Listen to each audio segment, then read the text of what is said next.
All right, so I'm Robert Jost, and just quick, did you actually say what I do at Eigenlayer? No.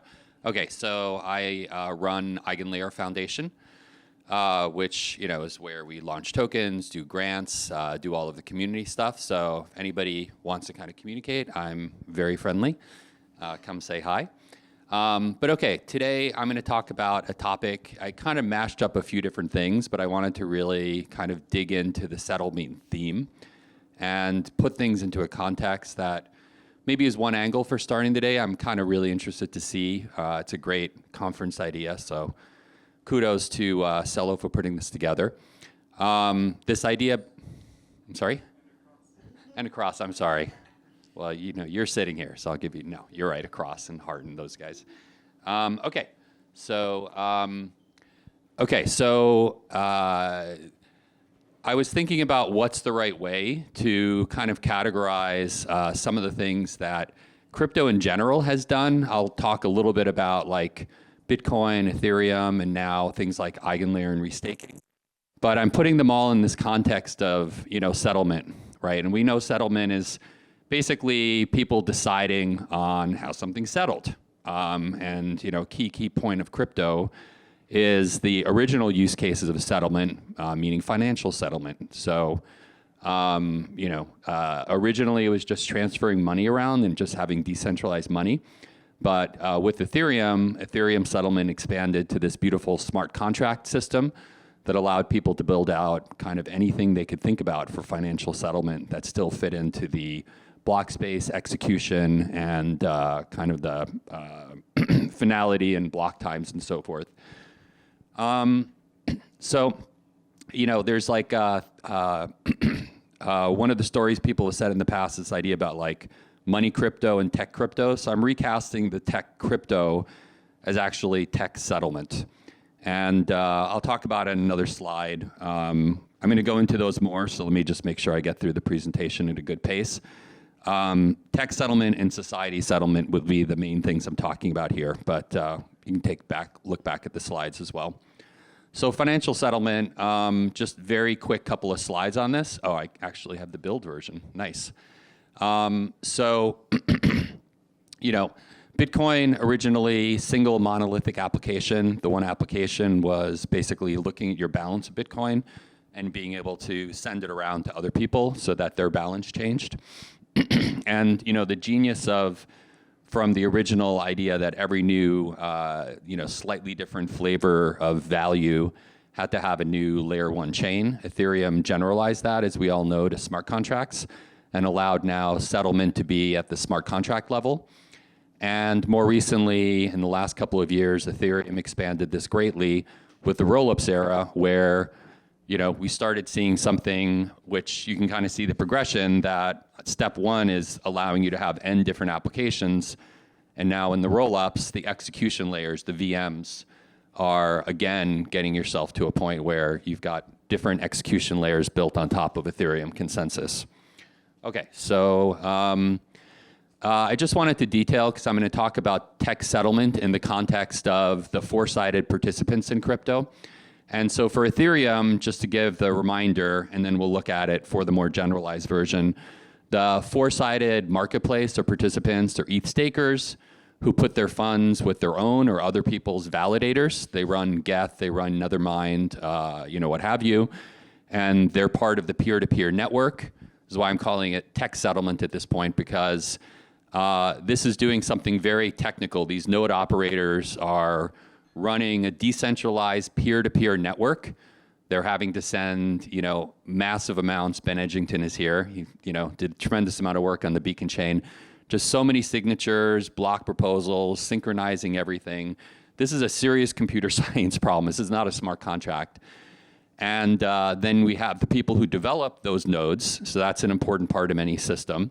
And then finally, all of this produces utility for people who are running the EVM, people who write smart contracts, and then people who are running those applications, AMMs, liquidity pools, whatever. Okay, so now tech settlement, I'm going to take that exact same slide, and I'm going to first show how it's generalized. And I'm showing Eigenlayer as generalizing because it's completely built on top of Ethereum, uses ETH tokens, settles to Ethereum, everything else. but it's generalized that model that now instead of ETH stakers, it is ETH stakers, Eigen stakers, as well as stakers of anybody's ERC20 token. And the operators, previously, you were looking at running a beacon chain node. That was about all you were going to do. Now, the operators are going to run any peer-to-peer node that anybody in this network wants them to do work for. So, and they're not running, new layer one. They're just a decentralized validator who can do any of this kind of software peer-to-peer work. AVS developers, how many people know the term AVS? A lot of people. Okay, great. So the actively validated services, which are like the core node software of different people's protocols, they now have a pool of stakers and a pool of operators, and they basically just go to the marketplace, they advertise, we're going to pay this money, and now the operators go ahead and run it. So like in Ethereum, there's slashing conditions, there's incentivization conditions. And then the consumers are people who are using this AVS app. It could be consumers in the sense of anybody in this room, retail consumers, but in a lot of cases, the AVSs are actually middleware. They're like coprocessors, they're storage systems, database systems, what have you. And so they look a lot more like SaaS or platform as a service as well, finally serving end consumer stuff. So, sorry, that's not a great build. Okay, so that model of those four, I just want to hit a point here. It's a bigger slide. We could talk about it later, but in the interest of time, I just want to focus, like the top chart there, ETH token, consensus, EVM execution, and smart contract. So that's the original, kind of tech and financial settlement that Ethereum offered on its own. If we were talking about rollups, that kind of, it's a two-stack now that you have a hierarchy on there, consensus, execution, and then rollups. But what I just described on this last slide is extending the Ethereum token, and I actually point to other ERC20 tokens going into this now generalized marketplace, but all of these are on Ethereum. So this is still actually Ethereum settlement that's happening on the tech side. But what I was talking about in terms of the operators and the nodes, so you see this looks exactly like the consensus operation over there. Peer-to-peer network that's running software on the internet. It's not a smart contract. And those are delivering now decentralized applications that both have smart contract and general software peer-to-peer node capability. So yeah, just doing the same build here. So if we look at the one thing that's added now is this, and this might be an advanced topic. I'm not really going to go into this thing, but if you look at this idea about intersubjective security, oh, actually I will for the last society stuff. Now, the one new thing that's happened is consensus itself, which is a peer-to-peer operation where people agree on a protocol, incentives, slashing penalties, everything. This has now become a one event. So on top of intersubjective security, which is built on tokens, built on Ethereum, you now have the ability to have that final layer of generalization as well. So just to give people a little feeling, because I'm talking about operators here. So who are operators? I mean, we know people like P2P, Coinbase, Google Cloud, Alchemy, Infura, tons of players, hundreds of them now. And they can be running a lot of different software. And so for people who are in the room who are developers, what this means is now you just basically have a lot of different functions. This is why I'm calling it tech settlement on Ethereum. So you can run, different types of hardware, different types of software, and just much more quickly put together technology. So this really is sort of Web 2 to Web 3, when you have this ability for technology to innovate rapidly and settle to Ethereum. So I'm very excited by that. That's why I get up and work every day. And just kind of looking at a category map, Sriram, our founder, talked about this about a year and a half ago now, and showed all of these with really empty boxes. It wasn't really clear what was going to happen. And in the ensuing year, we have one or more, in many cases, of these categories that protocols have decided to adopt this tech crypto view of being able to do generalized peer-to-peer software and then offer it through Ethereum settlement. So, very exciting development, in my opinion, because it really just enables people to build what they want. So, yeah, another just kind of nice slide to look at of all of the different things that are out there. And the numbers are just growing. It's really awe-inspiring when you just see how fast people can take something and now they've got a lot of kind of easy button stuff that they can push. And so that's really, I mean, I was starting the whole thing with just eigenlayer enhancing Ethereum settlement. It's all in the end goes back to Ethereum. I'm going to just do a deep dive on one particular AVS, which we built at Eigenlayer, just because it's kind of a canonical and easy one to do. And so this slide just says, like, why did we actually do this? Because we're really a security, Ethereum security marketplace that allows the rest of the market to work. But data availability itself is kind of like air that you need to breathe in tech. If you're not able to prove or know that data was posted, there's all sorts of dangerous attacks that could be happening. So it's really important that you have a lot of DA. It's very reliable. And then the question is, like, how high performance does it need to be? And this is an experiment we did where we took our current original offering and all of the chains on the right side. We're settling through our current day DA, which is still very low performance, but it only consumed about half the network, which was good for us to just kind of test. And in general, I would just say, like, I think the progression has been going kind of slowly, but we need to be thinking about data availability in crypto and that side of technology settlement, tech crypto. It really needs to be getting to gigabytes, terabytes per second, because if we want to take over the Web 2 space and get everything over here, we need to be able to handle world computer scale. So that's, it's a lot more than a couple megabytes, and it's even going to be exceeding gigabytes others. It's kind of a question of the most we can do, the cheapest we can do, the better. So, okay. So, and that, this is a canonical one. If anybody wants to kind of really see a live version of, like, how this all works, this is like the Eigen team actually built this knowing everything we're building and what have you. So it's probably like the best example right now of, like, internal experts building lots of slashing and incentives and everything else. Okay, and so then the last settlement I'm going to talk about, and it's a little bit more of an advanced topic. That's why I was saying it ties together with intersubjective security and stuff. But I do want to talk about it a little bit. I mean, I think, Vitalik kind of talks about this sometimes with crypto legitimacy, how people come together, how society expresses its views and others. So I'm trying to talk about that a little bit more formally here. So society settlement, I was going to call it social settlement, but, like, everybody's going to get confused and thinking that I'm talking about, TikTok or something settling. And this is more about human beliefs coming on chain. So I'm sort of defining it as off-chain human input. That's what society settlement means.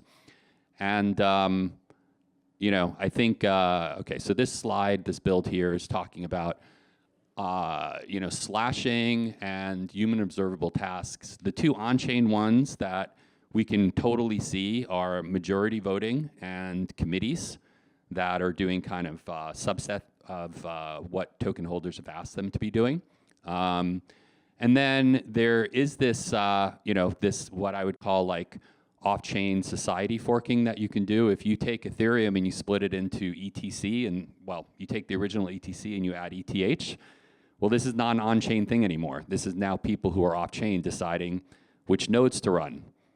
Which one am I going to consider to be the valid token? So, on L1, there's this idea of slashing by chain forking, and people who embody one of these two forks with their trust, with their integration with other external parties, will actually decide that fork. And so, the new idea that Shriram's talked about a bunch, and I think it's an interesting kind of thought, is, taking that kind of off-chain mechanism. 5 whole minutes? Oh, good. I just have 2 slides left. Taking that whole off-chain mechanism, and instead of having it just, hey, we'll see what people are deciding in the fork or whatever, we, without actually having the L1 fork, we have the ability that people can challenge and say, we actually think something wrong has happened. The tokens are actually bound into a withdrawal delay contract. And if the off-chain agreement from people is that there was bad activity and that a fork is being taken, then crypto economic value on-chain is slashed by those off-chain beliefs. And so that's why I kind of put a comment here. It's much more fundamental than voting with the governance token. because you can actually test for things that, are entirely only seen off chain. And this is, I would just say, actually, I'm going to skip that slide. Okay, so, and just talk about this one to end things. So, when we're talking about a lot of, kind of aspects of things that you can do on chain with fully objectively observable, those are kind of AVSs that can do complex cryptoeconomic or optimistic type fraud proofs, as well as fully, validation proofs like ZK proofs and so forth. But the other category here, which is like the society settlement that can head back to Ethereum now with this forking by token forking, are AVSs with human observable faults. And I don't know how many people here know that there's like a fundamental issue with data availability, which is something you can't prove on chain, which is a withholding attack. And it's one of the big reasons that normally you would say, hey, I really need to have a layer 1 in order to be, fully proving data availability, because if I can't show that there was withholding, the reason you can't show it is on chain, when you assert someone was withholding, they can publish at that point, and then you can't establish, did they publish before, did they publish afterwards? But it's very obvious to everyone participating in the network that the data was being withheld. It's just not provable, but all of the participants that saw and knew and have the belief off-chain that this withholding attack was happening can then vote during a slashing event and say, yeah, I'm part of the group that believes that that fault happened. Prediction markets, that's never something that you can prove on chain. This is just what people externally are believing to be the truth. One prediction market is like oracles are an example. I mean, if somebody posts and if you generally believe them and they post Bitcoin or Ethereum is $10, you can't on chain say that they were wrong. So, it's a little bit of a scary thing of how much of DeFi that we feel like is fully validated actually requires these external security assumptions. So being able to put slashing on those, which is not just in theory possible, but actually triggerable in, kind of a agreed upon format, very much puts the threat for people who might do that kind of attack that they would in fact lose whatever the bonding commitment is, hundreds of millions or billions, what you think you need in those DeFi systems. Sequencing has that. Shriram and I both like AI a lot, so we kind of talk about a bunch of things there. That's a bigger concept. And then this last category, just kind of generalizing this out, we've talked about it, Shriram kind of talks about it, is credible commitments, which I think is, as a person who comes up with words like intersubjective and others, will always, I think, try to find something that's, as a professor, an exact term and everything else. I like to just call them promises. It's something that off-chain you promise to. And to give a couple examples that I think are just to kind of like elicit the imagination. So let's say, you're basically like, hey, Uber sucks. They take 60% of drivers' money. They can take whatever they want. People are trapped in the network. They have no say, whatever else. And so somebody else comes along and says, I'm going to make a competitor to Uber. Oh, what's so great about it? Well, I'm only going to charge 5% max, maybe even 1% max, whatever is my take rate from drivers. You're not going to be able to prove that on chain because you can change contracts out. You can do things that are going to basically cause there to be changes. In theory, you could say, oh, I'm going to do an immutable contract, but I mean, how are you going to develop a system over years that has immutability everywhere in the system? So there's always in crypto these mutable type systems, or the system is going to just ossify too early.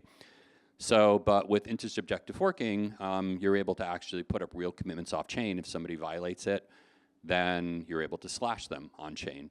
Another example would be like you're making competitor to Facebook. You're like, well, what's better about this? Well, on my chain, we never change privacy policies and give away more of your information without the DAO voting and committing that this is allowed. So nobody has to click through these stupid privacy agreements. You just know that the DAO and people are not going to agree to like egregious privacy releases.